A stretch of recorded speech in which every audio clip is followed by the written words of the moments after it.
hozir mashina avtomatik tarzda to'xtadi. To'g'risini aytsam, qo'rqib ketdim bor. BMW ning motori aynan bu avtomobillarda turibdi. Avtomobilni siz 11,5 litr sotib mashina. Bolalar mana qilib o'ynasa, bu knopkasi $30,000 dan arzonligini bitta hisobga olib qo'yinglar. Tez yursanglar batareykani tez ichib yuboradi. Tasavvur qiling, $2,500 sizlar shunchaki mana bu tepadagi ishlamaydigan lidar uchun foydalanyapsizlar. Просто wow.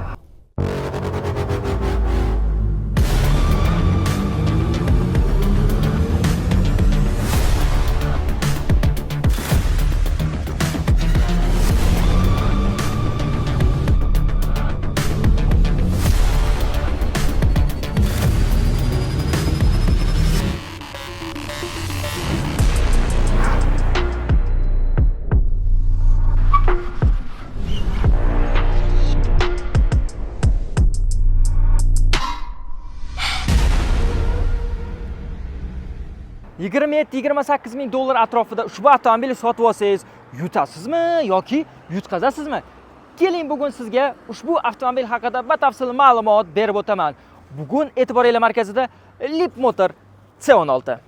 Avtomobilning tashqi ko'rinishiga 1 dan 10 gacha baho bering. Xuddi Nissan L9 bilan deyarli bir xil qilishga maksimal harakat qilishgan. Bundan buyog'iga Xitoyliklar Yevropa ishlab chiqaruvchilaridan emas, balkim o'zidan kopiya qilishni boshlagan. Bunaqa narxdagi $30,000 dan arzonroq bo'lgan avtomobilni o'zi sifati qanaqa bo'ladi? Salkam 5 metrga yaqin ushbu avtomobilni hozir men sizlarga bitta ko'rsatib beraman. Tashqi ko'rinishini menimcha ko'rib oldinglar degan umiddaman. Video davomida asosiysi avtomobilimizni 20 diametrli yengil qochmali disklar bilan jihozlangan ekan. Agar sizlar mana bu shinasini almashtirsanglar juda ham yumshoq bo'ladi. Hozir o'zida ham, misol uchun, men haydab ko'rdim, mashina yumshoq. Mana shu shinasini o'zida.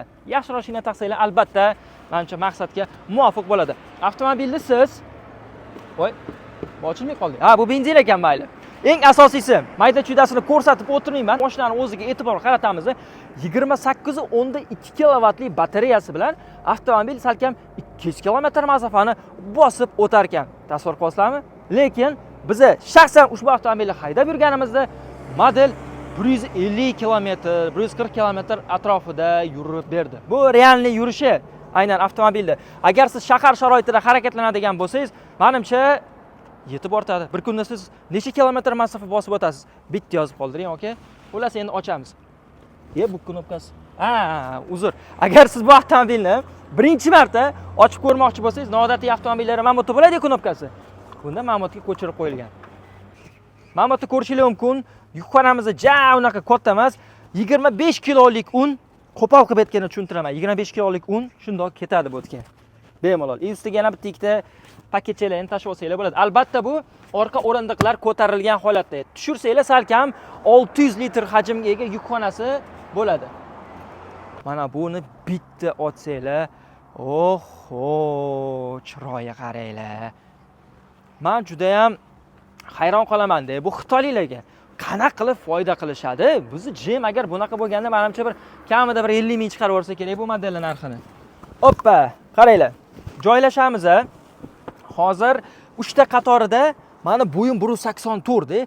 Qanaqa joylashib o'tiradi menga o'xshagan odam. Bitta sizlar uchun ko'rib beraman. Hozir ikkinchilarini o'tiramiz. Men bu yerda atamankali o'rindiqlar sizlar bitta tushirib mazza qilib, uzr. To'g'ri. Mayli, videoni o'chirmaymiz. Atamanka emas. Bu kapitanskiy o'rindig'i. Malades. Men bu o'rindiqlarimizni kapitanskiy o'rindiqlar bemalol mazza qilib yoshi katta odam ketsa bo'ladi. Atamanka bo'lganda yana ham zo'r bo'lardi.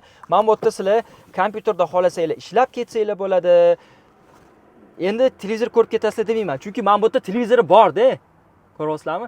Bu yerga sizlar YouTube deysizlarmi, navigatsiya deysizlarmi, xohlagan dastur prilojenelarni yozib qo'ysanglar bo'ladi.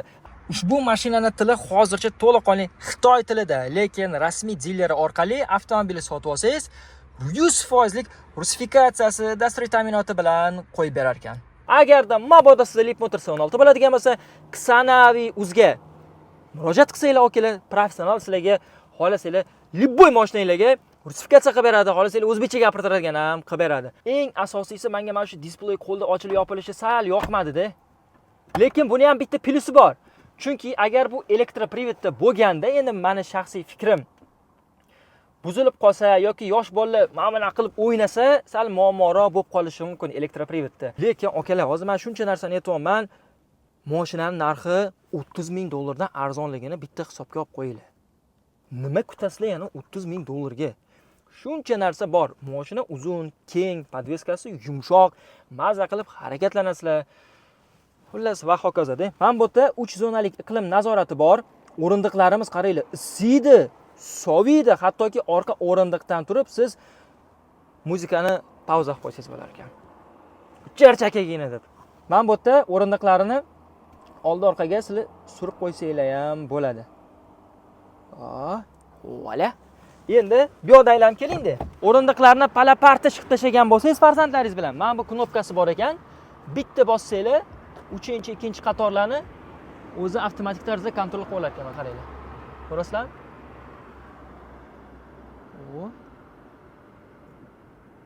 Mana. Bo'ldi, mana. Joyiga qaytdi. Men boya nima qilib qo'ydim, endi nima bo'lib ketdi deydi-yu. Hozir 3 ta qatorligi ham avtomobilliki bir xil urvinda bo'ldi. Zavodskiy bir xil urvinda bo'ldi. Endi bitta o'tirib ko'ramiz. Qani, bizani bilasizlar, bo'yimiz anchagina uzun xitoyliklarga o'xshab kichkina bola emasmiz. Lekin ozg'inmiz, tan olamiz buni. Tak, va yana bitta tomoni bor. Bu yerda beskruchovoy dostupimiz bor va men bu yerda kartochka orqali, ya'ni NFC karta orqali sizlar mashinani ochib yopsanglar bo'ladi. Va yana mana shu elektronnik qilib qo'yganda zo'r bo'lardi. Bitta o'tiramiz. Tak, zavodskoy moslanmasi. Normalniy mana bo'yimda, mana. Yelka mana tegib turibdi, mana. Rul bilan почти bir xil. Tak, cho'tki, atak men sal yanimda surishim kerak. Mana menga zo'r mana holati. Endi ikkinchi qatorga o'tiramiz. Tak. Hoppa. Da, to'g'ri. Endi ikkinchi qatorga men sal bemalolroq joylashim kerak. Mana. Zoy yo'liga bemalol ketsa bo'ladi. Bo'yim 1.84. Endi 3-qatorga o'tiraman. Xuddi mana shu qatorga. Hoppa. Eng asosiysi bitta yaxshi tomoni bor ekanda, men bu yerda nima deydi? Bemalol odam o'tirsa bo'ladi. Bu yoqdan keling-da. Nimaga suryapsan? Sizni ko'rsatishim kerak. Har tomon bir xil turibdi. Bir xil turibdi. Ha, bir xil turibdi. Mana akalar, qaranglar. Shunaqa holatlar ham bo'lib turadi. Videoni umuman uzmaymiz akalar. Sizlarga maksimal ko'rsatish uchun-da, ishonch hosil bo'lishi uchun akalar, bu yoqqa ham o'tirib ko'raman sizlar uchun. Qaranglar. Osmi? Mana, men o'tiribman. Agar buni головникini ko'tarib qo'ysam, yotib ketsam ham bo'ladi. Endi sal boshim men bu yerga tegandek bo'ldi. Agar rovna o'tirsam, tegmas ekan. Boshimni lekin bundan qo'yib o'tiradigan bo'lsam, sal tegib qolar ekan. Lekin 3-qatori yomon emas, yaxshi. Eng asosiysi men bu yerda Type-C, USB portlari ham bor. Podstakanniklar tashlab ketilgan, qo'l uchun qo'yib o'tiradigan joylar bor. Menga o'xshagan odam bemalol sig'dirib olsanglar bo'ladi yoki bo'y sal pastroq 1.70 odamlar bo'lsa, bemalol ketadi orqada. Endi qarang, men bu yoqqa ham o'tirib ko'raman. O'rtada men bu yurishi zo'r deb menga yoqadi rosa. Voy. Hoppa. Mana. Xuddi mana shu o'rindiqni orqasiga o'zim o'tirdim. Mana. Joy bor. Mazza qilib ketsa bo'ladi. Kinolanib qo'yib olib, bo'yi pastroq odam bo'lsa, jam bo'lsa sursanglar ham bo'ladi bu yoqqa. Endi yuringlar, sizlar bilan test drive qilamiz.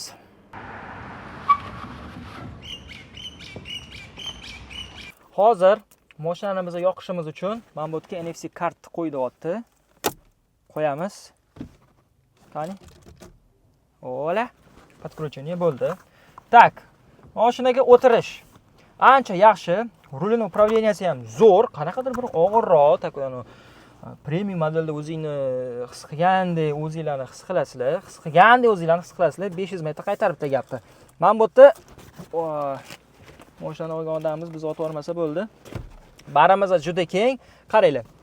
Переключенияsi men bu yerga ko'chgan. Bunda sizlar ikki xil uslubni boshqarsanglar bo'ladi. Birinchidan, korobka upravleniyasini bitta bosib, oldi orqaga o'tkazsanglar bo'ladi. Buni bitta bosib parkovkaga tushirsanglar bo'ladi.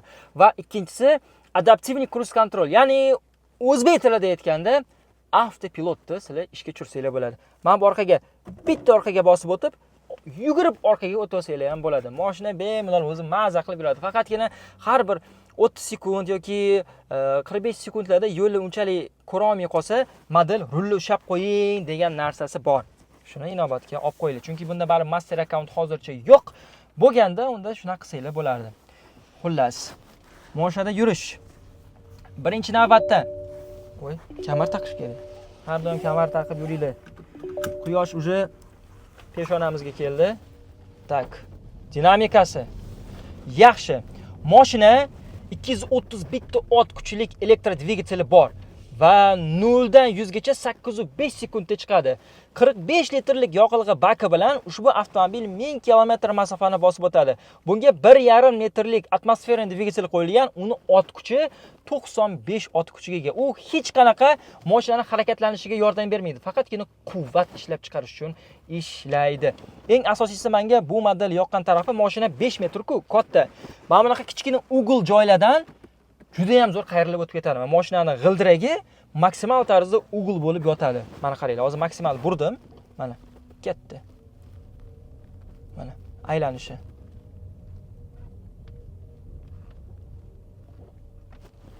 Juda ham zo'r. Kichkina joylardan razvorot qilib ketsanglar ham bemalol mashina qayrilib keta oladi. Mashinaning upravleniyasi ja unaqa suzib ketmaydi, katta bo'lishiga qaramasdan. Podveskasi yumshoq, buni video davomida qo'yib o'tib ketamiz. Surishi anchagina yaxshi, lekin bor-ku. Ketdi mana bu yerda mana. O. Shumkasini eshitdinglar. Hozir biz politsiyskining ustidan sakrab o'tib ketdik. Shumkasi endi o'rta darajada. Bitta agar polni shumka qilib olsanglar, mashina umuman dahshat bo'ladi. Mana, ovozi qaranglar. Prosta tak, wow. Eng asosiysi, mashinaning 360 gradus kamerasi bor-da. Unda siz zadniy yurayotganingizda qancha yaqinlashgani sari mana bu yerda podsvetkasi bor. O'sha qizil, sariq, yashil bo'lib har tomonlama ogohlantirib tashar ekan. Avtomatik tormoz dasturi ham zo'r ekan. Xo'sh, mashina haqida nima deymiz? Mashina $30,000 dan narxi arzonligini hisobga olsangiz, 5 metrlik hajmini ham inobatga olsangiz ancha yaxshi. Endi ba'zi bir materiallar sifatiga keladigan bo'lsak, bu albatta hammani o'zini didiga bog'liq-da. Mana bu yerda face kontrolimiz bor. Agar mana bu yerda uxlab qoladigan bo'lsangiz, va hokazo sistemalarni bajaradi. Shinani almashtirish kerak baribir. Olgandan keyin shinani almashtirish kerak. Dinamikasi anchagina yaxshi. Biz chiqayotganimizda batareyamizni taxminan 120 kilometrga yetadigan yurish zaxirasi bor edi. Hozir уже 73 kilometr deyapti. Chunki biz dinamikani juda ham tez video obzor qildik, tez haydadik, balo qildik, battar qildik. Mashinada tez yursanglar batareyani tez ichib yuboradi. Shunisi bor. 200 kilometr degan bo'lsa, menimcha 100 kilometr maksimum yurib bersa kerak agar siz sport rejimida harakatlanadigan bo'lsangiz. Bu avtomobilda men ba'zi bir bloger akalarimizni yomonlash niyatim yo'q. Bitta akamiz aytishdi, BMW ning motori aynan bu avtomobillarda turibdi. Li Auto yoki Voya Free yoki Lip Motor ba'zi bir kompaniyalar aytib o'tib ketdilar. Aynan mana shu mashinaning rasmini qo'ydilar. Videoni ko'rishingiz mumkin.